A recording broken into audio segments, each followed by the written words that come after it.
भीमपुर नाम के शहर में सविता एक फैक्ट्री में काम किया करती थी। सविता की 5 बेटियां थी। उसका पति बहुत ही ज्यादा नशेड़ी किस्म का था। वो अपनी पत्नी और 5 बेटियों को नशे की हालत में बहुत मारा करता था। ऐसे ही एक शाम सविता को काम पर से आने में देर हो जाती है और सविता का पति उसको यूं देर से आता देख बहुत गुस्सा हो जाता है और उसके ऊपर गंदे गंदे इल्जाम लगाते हुए उसे मारता है और उसे कहता है, कहाँ थी अब तक? तेरे को फैक्ट्री से आने में इतना समय लगता है क्या? जरूर किसी के साथ गुलछर्रे उड़ा रही होगी, तभी तो इतना टाइम लग गया तुझे यहाँ आने में। तुझे तो मेरी बिल्कुल भी परवाह नहीं है। पता नहीं सारा दिन क्या करती रहती है। आपका तो रोज रोज का हो गया है। शराब पी के मुझे मारने पीटने के अलावा आपको कुछ आता ही नहीं है। अरे आपने कभी मेरे बारे में या फिर अपने बच्चों के बारे में सोचा है? अगर आप भी मेरा हाथ बटाएंगे तो 2-4 पैसे घर में ही आएंगे ना, लेकिन आपको इससे बिल्कुल भी फर्क नहीं पड़ता। हाँ, तुझे तो बस जुबान लड़ाने के लिए बोल दो, और कुछ तो आता नहीं है तुझे। दिन रात अकेले ही सारा काम करती रहती हूँ। अरे पति होने का कौन सा कर्तव्य आपने आज तक पूरा किया है? बस मुझ पे अत्याचार ही करना आता है आपको। समझा समझा के थक गई हूँ कि शराब मत पिया करो, 2-4 पैसे बचाने का सोचो। अरे हमारी 5 बेटियां हैं, कल को वो बड़ी होंगी तो उनकी शादी भी करवानी है हमें, लेकिन आपको इन चीजों से बिल्कुल भी फर्क नहीं पड़ता। बस सारा दिन शराब शराब शराब। सविता के पति को गुस्सा आता है और वो गुस्से में अपनी बेटी नेहा को मारने लगता है। वह अपना सारा गुस्सा अपनी बड़ी बेटी पर निकालने लगता है। सविता को बहुत गुस्सा आता है और वो अपने नशेड़ी पति को धक्का मारती है, जिससे उसका पति जमीन पर गिर जाता है। उसको बहुत गुस्सा आता है और वो उठकर अपनी 5 बेटियों के साथ सविता को बहुत बुरी तरह से मारता है।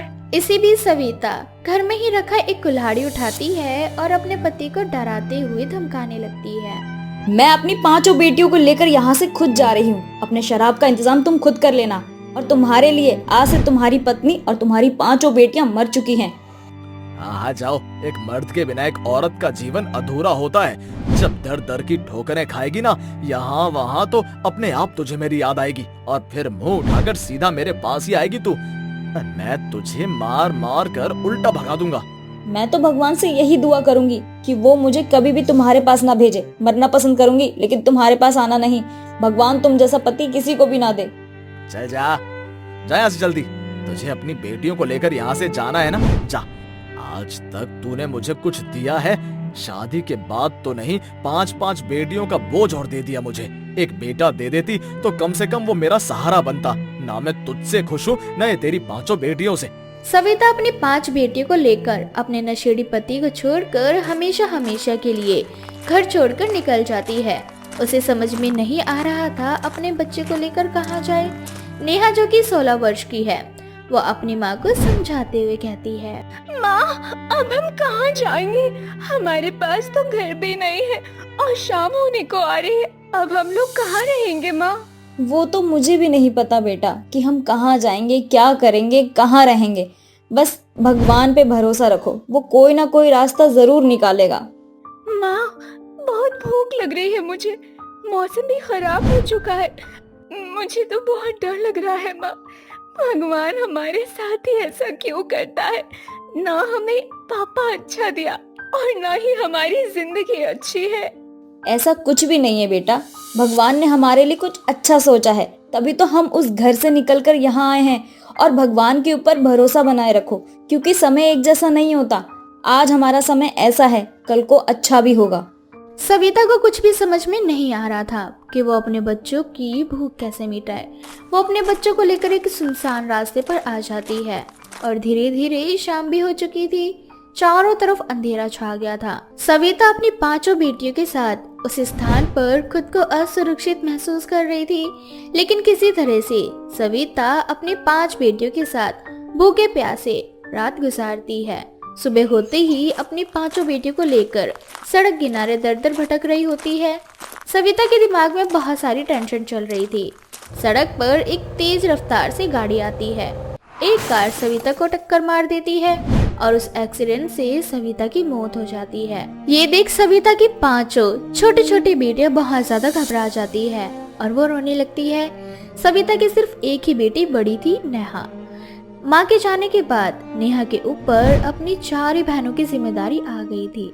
नेहा को कुछ भी समझ में नहीं आ रहा था कि वो क्या करे, कहाँ जाए। वो अपनी 4 बहनों को लेकर आगे बढ़ रही थी। तभी उसे रास्ते में एक घायल गाय दिखाई देती है, गाय जो कि बहुत ही चिल्ला रही थी। नेहा उस घायल गाय को देख नहीं पाती और वो दौड़ती हुई अपनी 4 बहनों के साथ उसके पास जाती है। तभी नेहा उसके घाव को छूती है और कहती है, हे भगवान, हम इंसान तो इस दुनिया में परेशान है ही, साथ ही ऐसे बेजुबान जानवर भी बहुत ज्यादा परेशान है। इसकी चोट ठीक करना जरूरी है, वरना ये बेचारी फिर चल नहीं पाएगी। नेहा यहाँ वहाँ देखती है, उसे कोई भी रास्ता नजर नहीं आ रहा था जिससे वो उस गाय की मदद कर सके। उसे एक नदी दिखाई देती है।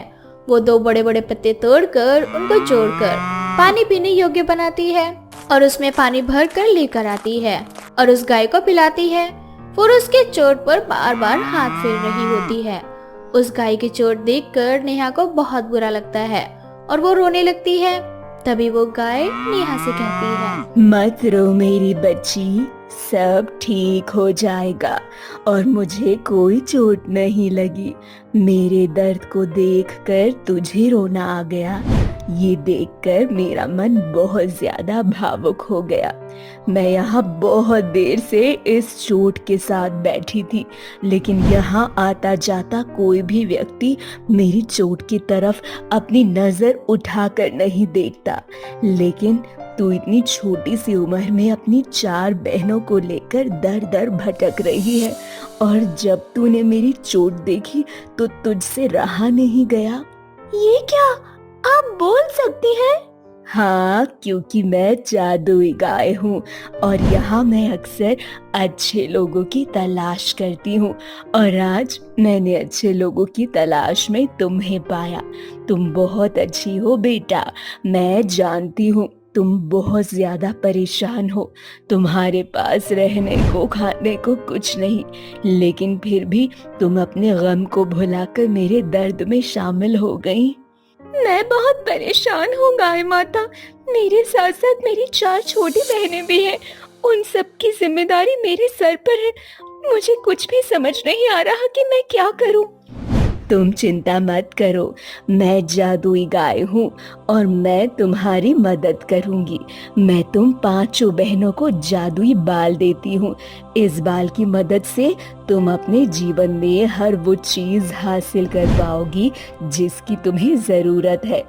बस इस बात का ध्यान रखना बच्चे, कभी भी इस जादुई शक्ति का घमंड मत करना और ना ही इसका गलत उपयोग, क्योंकि जैसे ही ये जादुई शक्तियाँ अहंकार और गलत इस्तेमाल में आती हैं, वैसे ही इसकी शक्तियाँ निष्क्रिय हो जाती हैं। गाय अपनी जादुई शक्ति से नेहा और उसके 4 बहनों के साथ उन सबके सिर के बाल जादुई कर देती है और वो गाय कहती है, तुम्हें जब भी जरूरत हो तुम्हें 3 बार ये मंत्र बोलना है, ओम क्लीम जादुई बालेहा नमः। इस मंत्र को बोलने के बाद तुम्हें जो कुछ भी चाहिए होगा तुम इन जादुई बालों से मांग सकती हो और भविष्य में हर गरीब और जरूरतमंद की मदद करना इस जादुई शक्ति से। इतना बोलकर वो गाय वहाँ से गायब हो जाती है। नेहा अपनी 5 बहनों के साथ मिलकर 3 बार वो मंत्र बोलती है और मंत्र बोलने के बाद अपनी जरूरत की चीजें उस जादुई बाल से मांग लेती है। ऐसे ही समय बीतता जाता है। धीरे धीरे जादुई बाल की मदद से वो अपना एक सुंदर सा घर रहने के लिए बना लेती है और उसमें उनकी जरूरत के सामान भी होते हैं। वो सभी चीजें मांग लेती है। धीरे धीरे जादुई बाल की मदद से हर गरीब और जरूरतमंद इंसानों की वो मदद भी करती हैं और इस तरह से नेहा अपने साथ साथ अपनी 4 बहनों को पढ़ने के लिए स्कूल में भी भेजती है और हंसी खुशी अपने जीवन में आगे बढ़ती है। संगीता और विमल दोनों सगी बहनें थीं। दोनों बहनें अनाथ थीं, जिस कारण वो स्वयं अपना पालन पोषण किया करती थीं। अपना पेट पालने के लिए संगीता और विमल दोनों सड़क किनारे मिट्टी के बने बर्तन बेचा करती थी। ऐसे ही एक सुबह संगीता और विमल के घर एक साहूकार आता है और वो उन दोनों को धमकाते हुए कहता है, अरे ओ संगीता और विमल, कहाँ मर गई दोनों बहनें? तेरे माँ बाप जो कर्ज करके मरे हैं वो कर्ज कब चुकाओगी तुम दोनों बहनें? धीरे धीरे पूरा 1 साल निकल चुका है। अगर 1 साल का ब्याज जोड़ हो, क्या तुम दोनों बहनें दे पाओगी इतने सारे पैसे? काका, कुछ दिन की मोहलत और दे दो। हम दोनों बहनें खूब मेहनत कर रहे हैं ताकि हम आपका पाई पाई चुका पाएं, और आपसे विनती है कि आप हम दोनों को समझने की कोशिश करिए। मैं तो तुम दोनों को समझता हूँ, लेकिन क्या तुम दोनों मुझे समझती हो? 1 साल निकल चुका है और अभी तक एक भी रुपया नहीं आया है मेरे पास। तुम दोनों ही बताओ क्या करूं मैं? मुझे भी जरूरत है पैसों की। वो बात तो ठीक है आपकी, लेकिन अभी हमारे पास इतने सारे पैसे नहीं हुए हैं कि हम आपका कर्ज चुका पाए। थोड़ा सा और समय चाहिए काका। अगर हमारे पास पैसे होते तो हम आपके सारे पैसे चुका देते।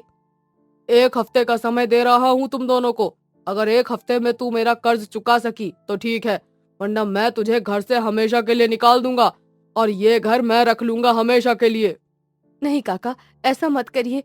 अगर आपने हमसे हमारा घर छीन लिया तो हम दोनों लड़कियां कहाँ जाएंगी? किसके सहारे जिएंगे काका? कुछ तो रहम करो हम पर। 1 हफ्ते में हम क्या कर लेंगे? थोड़ा सा समय और दे दीजिए। हम आपकी बेटी जैसी हैं, हम पर रहम करिए। हाँ काका, दीदी बिल्कुल सही कह रही हैं। हमारे पास अभी इतने सारे पैसे नहीं हैं और 1 हफ्ते में तो बिल्कुल भी नहीं हो पाएंगे। थोड़ा सा समय और दे दीजिए। हमारे पास जैसे ही पैसे होंगे हम आपका पैसा चुका देंगे।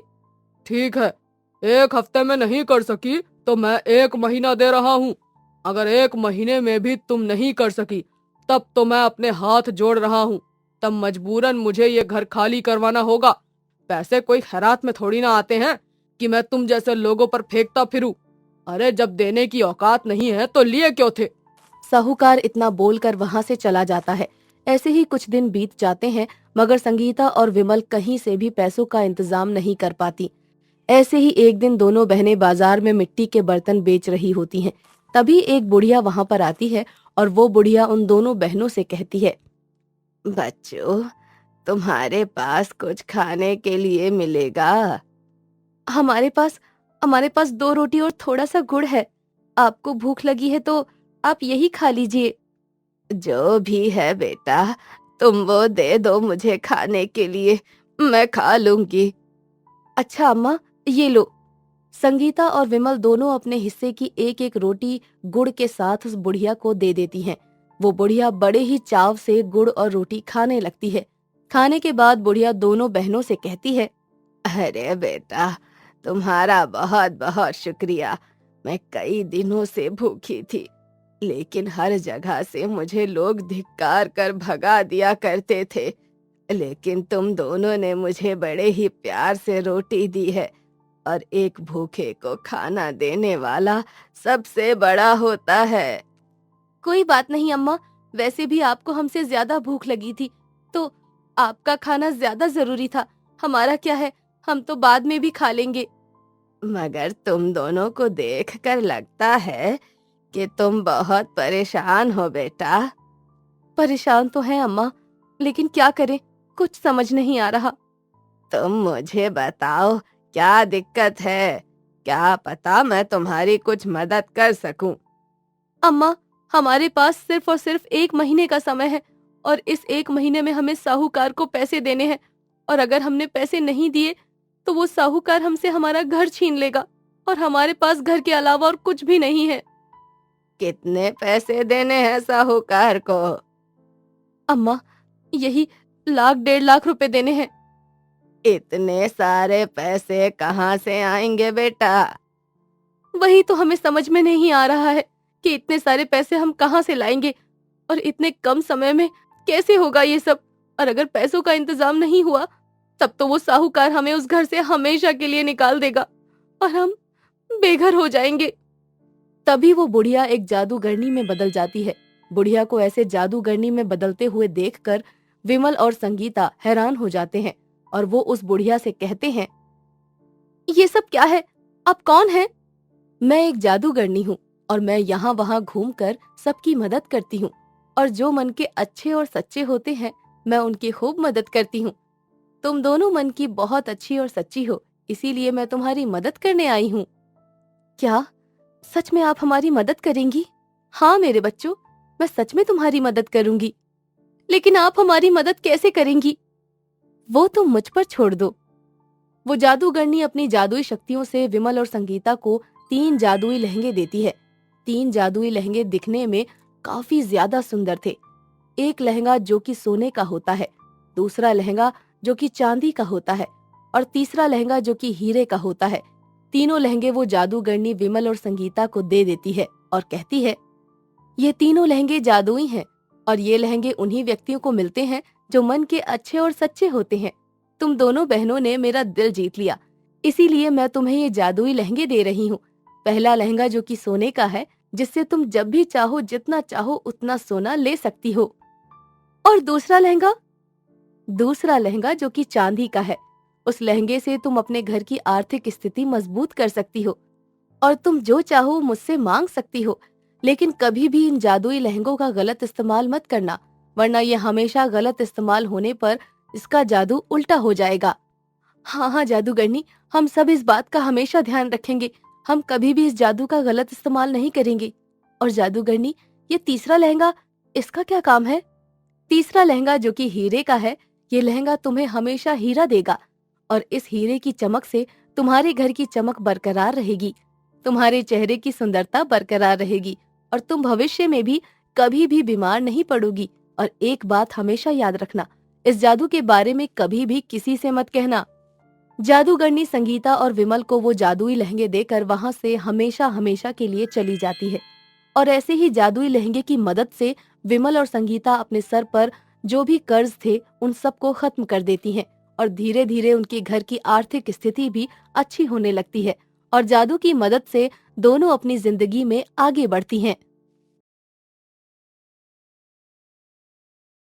ज्योति का बचपन से ही एक सपना था कि वो बड़ी होकर बॉर्डर पर जाए और फौजी बने और बॉर्डर पर जाकर अपने देशवासियों की रक्षा करे।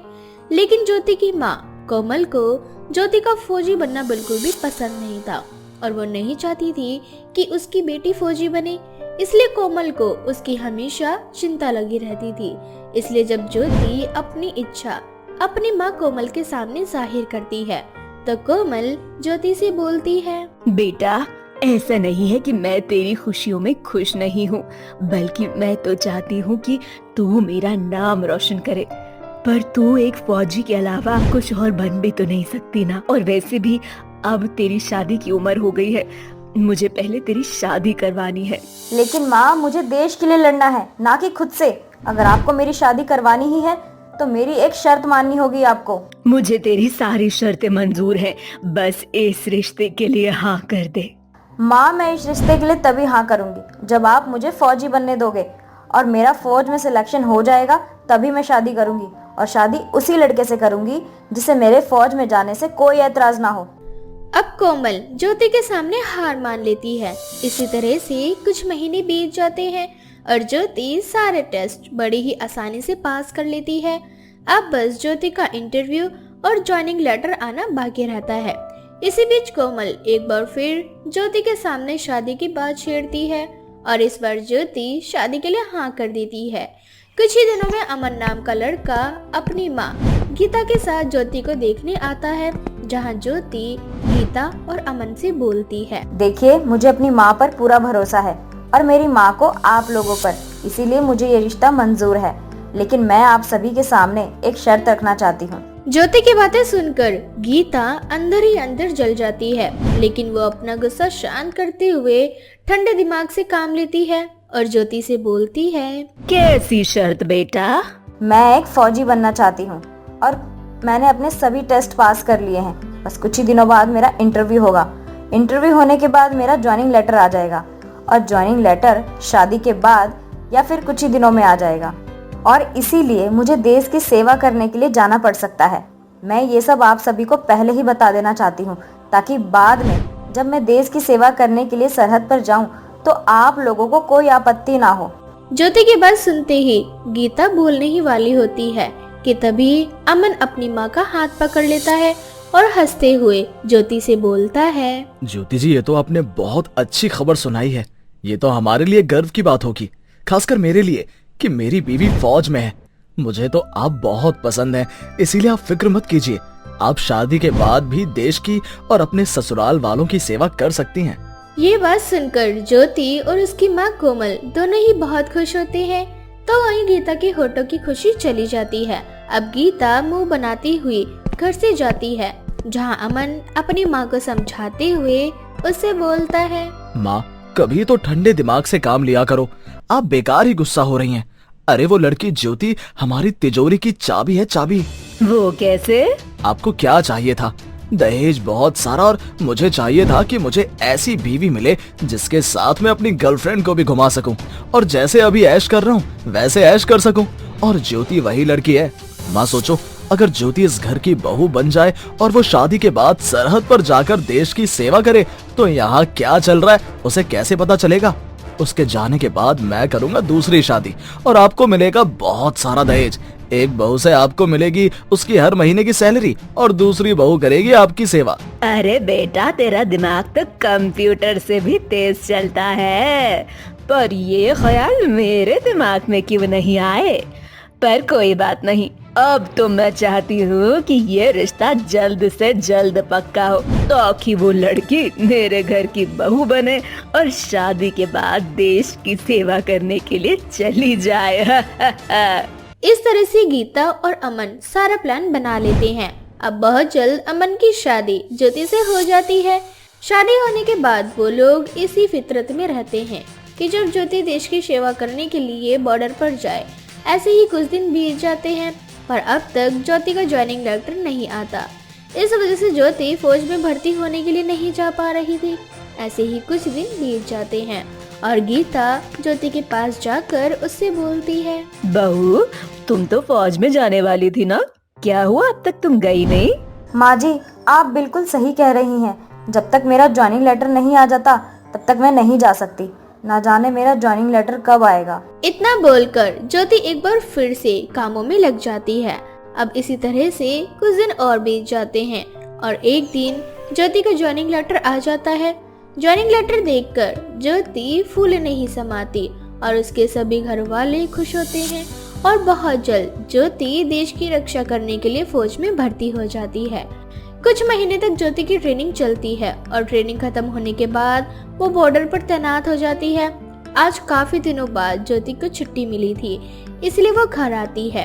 और जब वो इस बार घर आती है तो गीता और अमन उसका खूब अच्छे से स्वागत करते हैं। इस तरह से कुछ दिनों की छुट्टियां बिताकर ज्योति एक बार फिर से देश की सेवा करने के लिए चली जाती है और उसके पीठ पीछे अमन दूसरी शादी कर लेता है। और इस तरह से गीता को बहुत सारा दहेज भी मिल जाता है। लेकिन अभी ज्योति को गए हुए कुछ ही दिन हुए थे कि उसकी तबीयत खराब होने लगती है और इलाज करवाने पर ज्योति को पता चलता है कि वो गर्भवती है। ये खुशखबरी सुनते ही वो घर फोन करती है, लेकिन एक लड़की फोन उठाती है। हेलो, कौन? मैं ज्योति बोल रही हूँ। अगर घर में माँ जी या फिर अमन जी कोई भी हो तो उन्हें फोन दे दो। इस समय तो घर पे कोई नहीं है, सब बाहर गए हुए हैं। ठीक है, घर आते ही उन्हें बता देना कि मेरा फोन था। वैसे तुम कौन हो? वह लड़की ज्योति को जवाब देने ही वाली होती है कि तभी नेटवर्क इशू होने की वजह से फोन अपने आप ही डिस्कनेक्ट हो जाता है, जिसके बाद ज्योति भी दोबारा ट्राई नहीं करती और वहां से घर के लिए रवाना हो जाती है। दूसरी ओर वो लड़की भी अमन और गीता को ज्योति के आने की खबर बताना भूल जाती है। इसी तरह से रात को जब अमन और गीता घर आते हैं तो वो लड़की उन दोनों को खाना खिला रही होती है। तभी अचानक से घर की डोरबेल बजती है और लड़की दरवाजा खोलती है।